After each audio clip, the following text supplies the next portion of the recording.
Hello friends, welcome back to my YouTube channel दिया और बाती। हम में आप आगे देखेंगे कि बाबा संध्या से कहती हैं कि तेरे जन्मदिन की आखिरी तारीख होगी, अगर तब तक तेरे ये दोनों मटके नहीं फूटे तो तू पहले पुलिस अफसर नहीं होगी जिसे मैं सबसे पहले सल्यूट करूँगी, और अगर ये फूट गया तो तू सांस भी मेरी मर्जी से लेगी।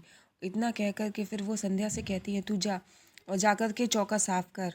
और संध्या को बहुत गुस्सा आ रही है, वो कुछ नहीं बोलती है और जाती है किचन में, और फिर वो किचन साफ करने लगती है। और इधर फिर आप आगे देखेंगे कि सूरज वहाँ पर चुपचाप खड़ा है। फिर आप आगे देखेंगे भाभू कहती हैं कि मेरी छोरी का साल बर्बाद हो जाएगा। फिर कहती हैं छवि से कि छवि तू अपने कॉलेज में मुझे लेकर चलना। मैं तेरी मास्टरनी से हाथ जोड़ के माफ़ी मांग के कहूँगी कि मेरे बच्ची का साल मत ख़राब करो। और इतना कह कर के वो रोने लगती हैं। इधर बाबा सा देख रहे हैं। फिर छवि ये सोचती है कहीं मेरा झूठ पकड़ा ना जाए। फिर वो बाबू से कहती है कि अब ये परीक्षा दोबारा नहीं होने वाली, मेरा तो पूरा साल ही बर्बाद हो गया। अब पता नहीं मेरे ब्याह का क्या होगा। वो इतना कह कर के फिर वहाँ से चली जाती है। और बाबू जी सोचने लगती हैं कि अब पता नहीं इसके ब्याह का क्या होगा। फिर वो मीना से कहती हैं कि जे मटका फूटा पड़ा है इसको साफ कर। और वो मीना कहती है कि बाबू आप हुक्म दो मैं जान दूँ। और इतना कह कर के वो साफ़ करने लगती है। इधर संध्या किचन में बहुत गुस्से में काम कर रही है। फिर आप देखेंगे भाभू इमली से कह रही हैं अब तेरे लिए क्या मैं गाना बजाऊं कि तू नाचेगी। तू जा अपने कमरे में जाकर बैठ जाकर। इतना कहकर उसे डांट के भेज देती हैं।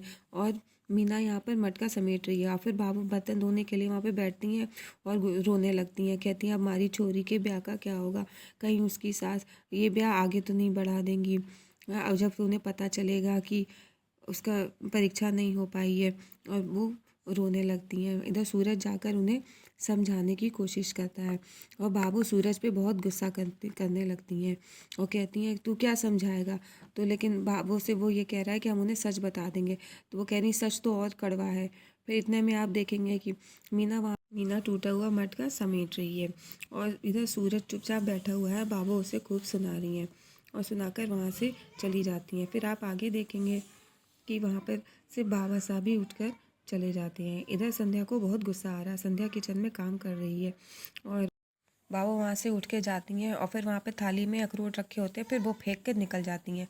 फिर आप आगे देखेंगे वो सूरज अखरोट उठाने के बाद छवि से बात करता है कि तुमने जो कुछ भी कहा वो किसी के दबाव में आके अगर कहा हो तो तुम मुझे बता दो, मैं बाबू से बात कर लूँगा। इधर छवि कहती है कि नहीं भैया, मुझे पता है कि ये भाभी के लिए ये सपना बहुत ज़रूरी है, लेकिन मैं सच बोल रही हूँ।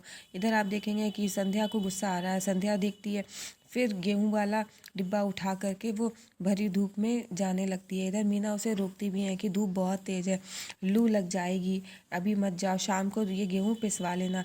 लेकिन वो किसी की नहीं सुनती है और ये लेकर चली जाती है। आप आगे देखेंगे कि मीना से बाबू कहती हैं कि तुझे ज़्यादा पड़ी है तो तू भी चली जा।